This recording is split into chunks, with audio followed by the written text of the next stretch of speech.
ॐ भूर्भुवः स्वः तत्सवितुर्वरेण्यं भर्गो देवस्य धीमहि धियो यो नः प्रचोदयात्।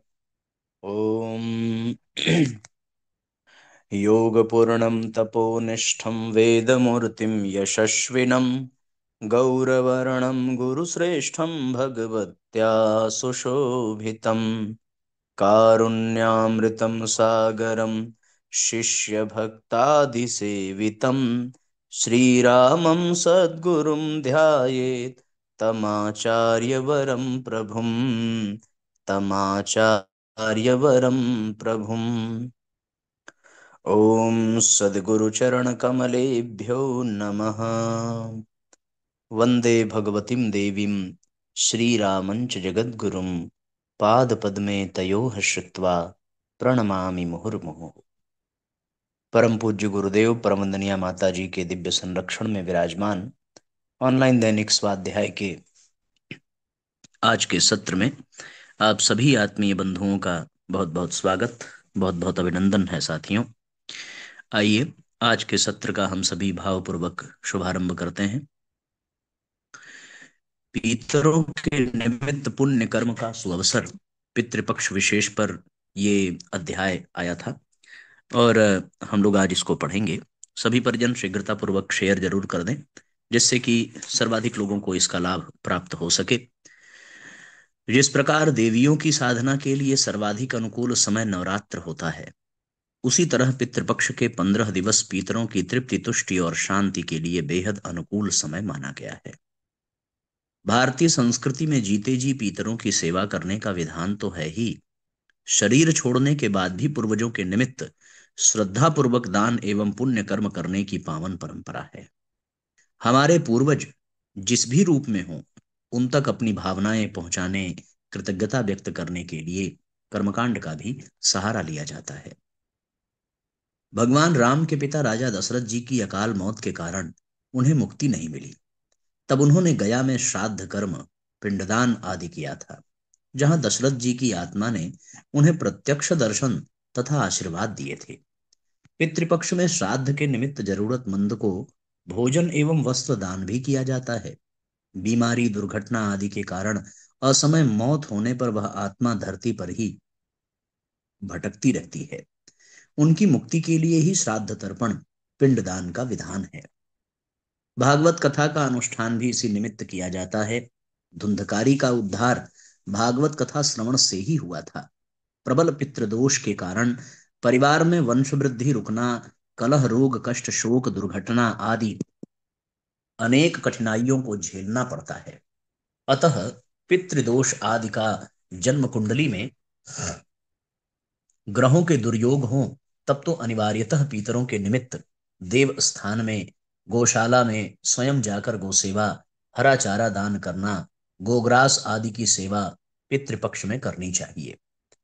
गायत्री परिजनों द्वारा गायत्री संस्थानों में जनोपयोगी प्याऊ, कूलर एवं पंखों, बिछायत का दान भी पितरों के निमित्त किया जाता रहा है। मंदिर निर्माण के लिए भी दान पितरों के निमित्त देते हैं। पितरों की सेवा के निमित्त सत् साहित्य क्रय पर वितरण कराना, सद्वाक्य प्रचारित करना, गुरुस्थान, देव स्थान, तीर्थों में प्याऊ लगवाना, ठंडे पानी की व्यवस्था, जन कल्याणार्थ करना, स्कूलों में जाकर गरीब बच्चों को पाठ्य सामग्री वितरण, अनाथालयों, अस्पतालों में जरूरतमंदों की सेवा भी पितरों को प्रसन्न करने के लिए करना चाहिए। बेल, गूलर, पीपल, बरगद, नीम आदि का रोपण कर उनके रक्षण, पोषण और संवर्धन के लिए उचित व्यवस्था करना भी पितरों के लिए की गई सेवा मानी जाती है।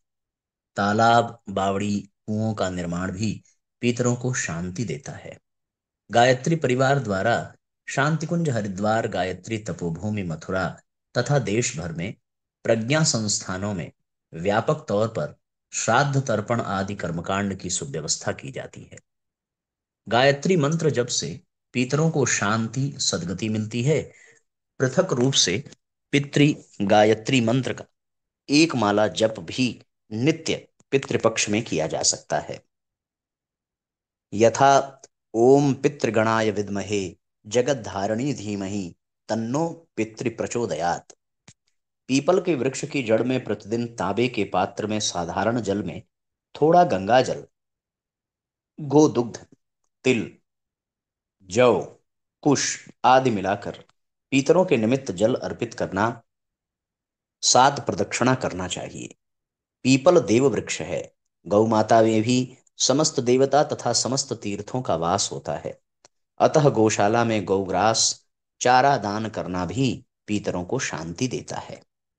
स्त्री पुरुष सभी को पिंडदान तर्पण आदि कर्म का अधिकार है। अपने पूर्वजों के निमित्त परोपकार के सभी कार्य संकल्प लेकर करना चाहिए। केवल ब्राह्मण भोजन ही नहीं, श्रमिकों एवं भूखों को भोजन कराना भी पुण्य ही है। अस्पतालों में जाकर दूध दही फल आदि रोगियों की सेवा हेतु देना भी पुण्यदायक है। परम पूज्य गुरुदेव ने भारतीय संस्कृति की उचित पावन परंपराओं को ही पोषण दिया है। उसी में एक श्राद्ध तर्पण भी है। पितरों के बारे में मान्यता है कि पितृपक्ष में उन्हें स्वतंत्र कर दिया जाता है, जिससे वे अपने स्वजनों से संपर्क साध सकें। अतः उन सभी पितरों के लिए हर एक परिजन का कर्तव्य धर्म बन जाता है कि हम पितृ ऋण को न भूलें। पितरों की संपत्ति का उपभोग करते हैं तो उनके निमित्त दान भी हमारा कर्तव्य है। मान्यता यह भी है कि पितरों के बिना ईश्वरीय कृपा भी हम तक नहीं पहुंच पाती है। जब पितर खुश होते हैं तो दैवी कृपा की रुकावट स्वतः दूर हो जाती है। जगन्नाथपुरी, गंगा सागर, बद्रीनाथ, नर्मदा उद्गम, अमरकंटक, गया, कुरुक्षेत्र, उज्जैन, पुष्कर, नासिक, चित्रकूट, हरिद्वार, मथुरा, काशी, प्रयागराज आदि तीर्थों का श्राद्ध तर्पण हेतु विशेष महत्व है। इसी तरह नदियों में नर्मदा, गंगा, सूर्यपुत्री, ताप्ती, क्षिप्रा, क्षिप्रा, यमुना, गोदावरी, फल्गु आदि का विशेष महत्व है। स्कंद पुराण के अनुसार नर्मदा नदी पर श्राद्ध तर्पण का महत्व 16 गुना अधिक है। अन्य स्थानों में राजस्थान के लोहागढ़ का भी अत्यंत महत्व क्षेत्रीय स्तर पर है। प्रायः सभी स्थानीय नदी सरोवरों को भी तीर्थ जैसा मानकर स्थानीय स्तर पर श्राद्ध तर्पण कराया जाता है। यह श्रद्धा प्रधान विषय है। श्राद्ध तर्पण भी संस्कार ही है। इसे भारतीय अध्यात्म और वैज्ञानिक मूल्यों के आधार पर अपनाया जाए। राजा भगीरथ ने लंबे समय की कठोर तपश्चर्या अपने 60,000 पूर्वजों के मुक्ति के लिए सुरसरी गंगा जी को धरती पर अवतरित होने के लिए की। हम सब भी अपनी 7 पीढ़ियों के उद्धार के लिए कुछ न कुछ तो अवश्य करें। ये हमारे पितृ ऋण को चुकाने का समय है। वस्तुतः जितने स्थूल जगत के प्राणी हैं, उससे कहीं अधिक सूक्ष्म जगत में वायु तत्व के रूप में भटकती अतृप्त आत्माएं भी इस संसार में व्याप्त हैं। जो किसी का उपकार या अपकार करती हैं, उन सबकी मुक्ति के लिए पितृपक्ष का सुअवसर आता है। हम सब साधनात्मक सेवापरक रचनात्मक कर्मकांड प्रधान एवं यज्ञीय कर्म से उनके कल्याण की तृप्ति, तुष्टि और शांति एवं मुक्ति के लिए पुरुषार्थ करें। पितृपक्ष में संकल्प लेकर समर्थ परिजन सृजनात्मक पुण्य कार्य कर सकते हैं। परम पूज्य गुरुदेव ने सदैव ही देश काल परिस्थिति के आधार पर विवेक सम्मत कार्य के पक्ष में रहे हैं। कम से कम 11 देव वृक्षों का आरोपण एवं 3 वर्षों तक उनका संरक्षण, पोषण, अभिवर्धन की जिम्मेदारी तथा अखंड ज्योति युग निर्माण योजना मासिक पत्रिकाओं के 5-5 आजीवन सदस्य, 20 वर्षीय सदस्य बनाना, कम से कम 5 असहायों की सहायता यथा सामर्थ्य करना, एक तालाब या कुएं का सार्वजनिक हितार्थ निर्माण कराना, कम से कम 21 जरूरतमंदों को भोजन कराना, पक्षियों को अनाज खिलाना, एक ठंडे जल का प्याऊ देवस्थान में लगवाना या मटकों का दान करना, गौसेवा के निमित्त 1 वर्ष के लिए गौशाला में चारा दान करना, कम से कम 5 वृद्धों को वस्त्र, चरण पादुका का दान करना। ये साथियों पितृपक्ष के कितने सुंदर क्रम यहाँ पर बताए गए हैं, और ये हम सब कर सकते हैं यथासंभव, और इसका लाभ निस्संदेह हमें अवश्य मिलेगा ही। अगला अध्याय है साथियों, पढ़ना भी एक कला। पढ़ना एक कला है। यह कला बताती है कि हम कैसे पढ़ें कि विषय की सही समझ पैदा हो सके और इसे हम ठीक ठीक ढंग से अभिव्यक्त एवं प्रतिपादित कर सकें। विद्यार्थी पढ़ता है तो उसे विषय की समझ होनी चाहिए, एवं शिक्षक पढ़ाता है तो उसे बेहतर ढंग से अभिव्यक्त करना आना चाहिए। परंतु पढ़ना तो दोनों को ही पड़ता है। एक को अपनी परीक्षा के लिए पढ़ना पड़ता है, तो दूसरे को उसे समझाने के लिए पढ़ना पड़ता है। यह भी आवश्यक है कि पढ़ाई में रुचि पैदा हो, जिससे पढ़ने का कार्य सुचारू रूप से चलता रह सके। रुचि तब पैदा होती है जब विषय का उद्देश्य एवं औचित्य का ज्ञान हो।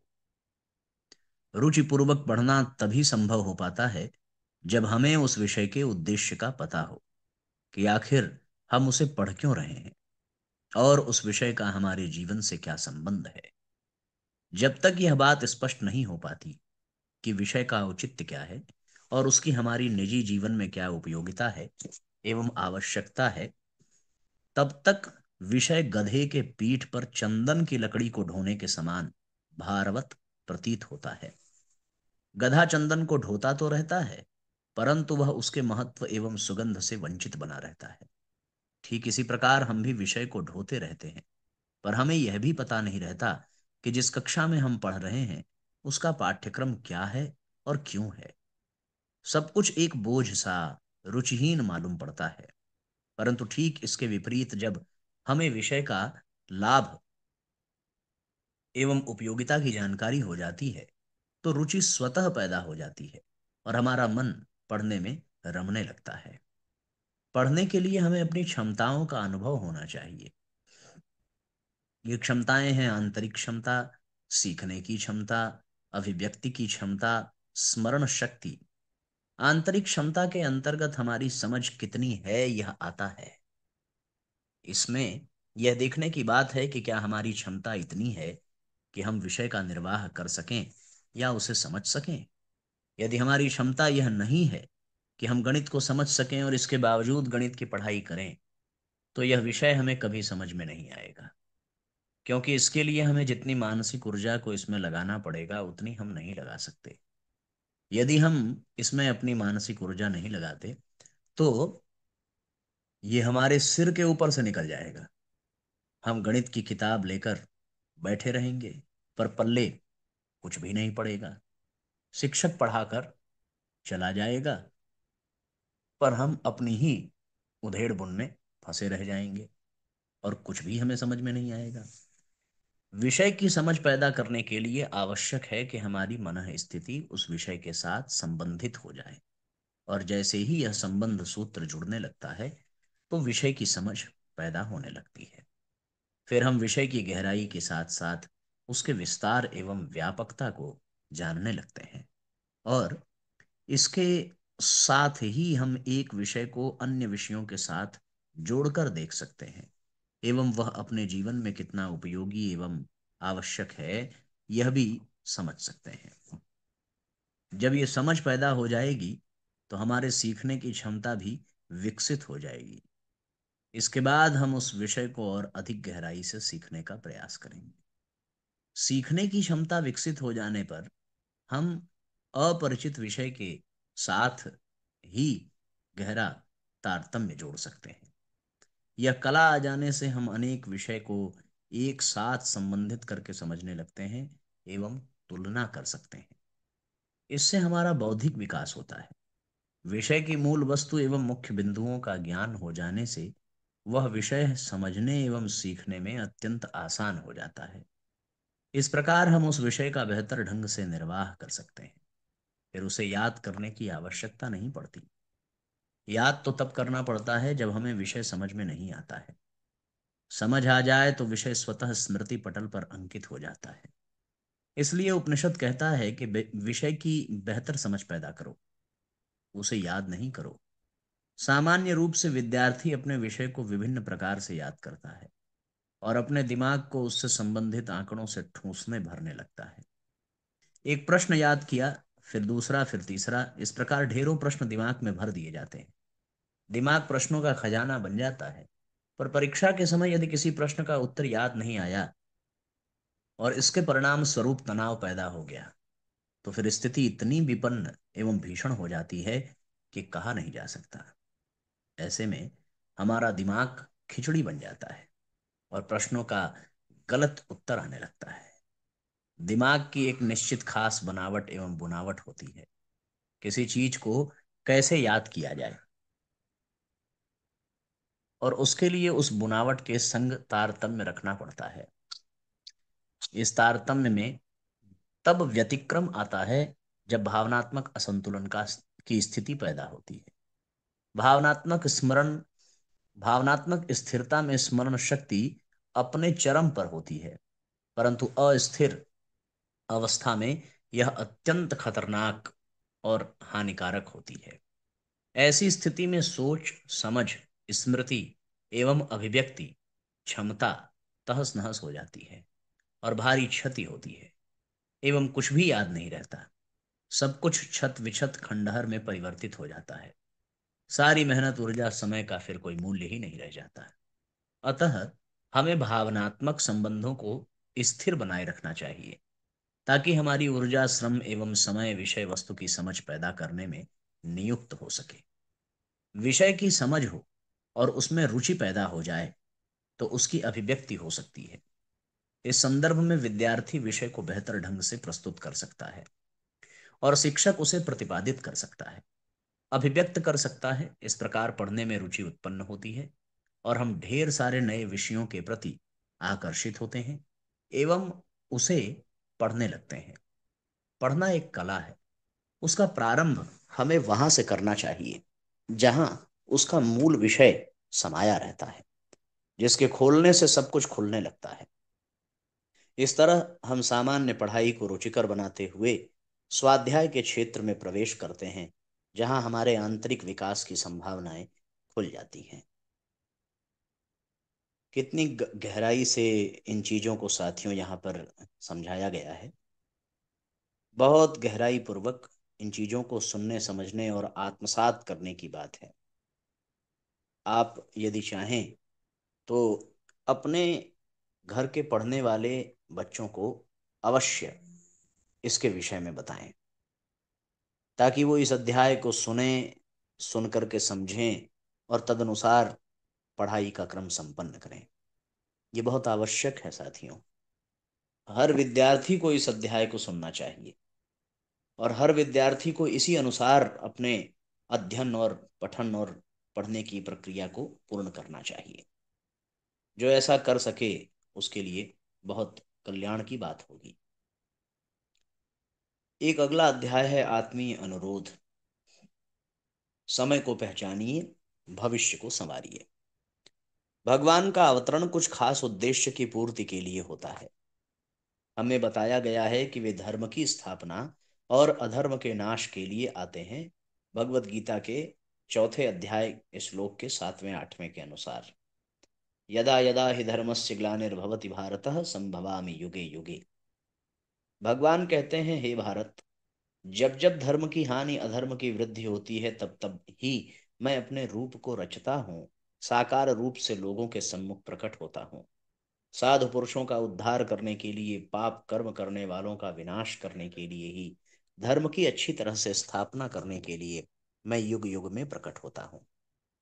श्री रामचरित बालकांड नवान पारायण पहला विश्राम तथा मास पारायण चौथा विश्राम के बाद, दोहा 120 घ के बाद चौपाई 2 के आगे शिवजी माता पार्वती से कहते हैं, तस्मै सुमख सुनावऊं तो ही, समझु समुझि परई यस कारण मोही।